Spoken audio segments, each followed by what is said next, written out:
Go to your iPhone settings, scroll down, tap on apps, find out the Safari app, open Safari.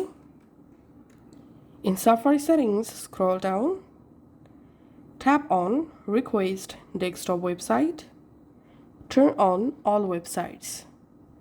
Then on your iPhone, open the Safari browser and type here roblox.com.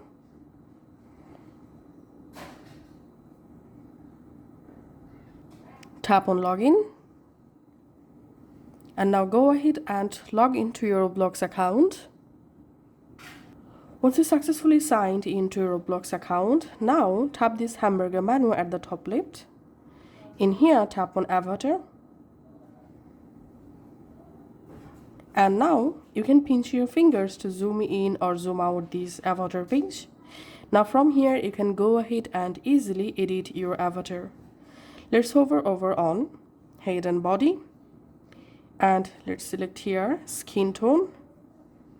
And now let's select a different skin tone for my avatar.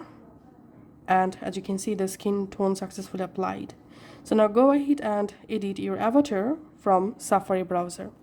Thanks for watching.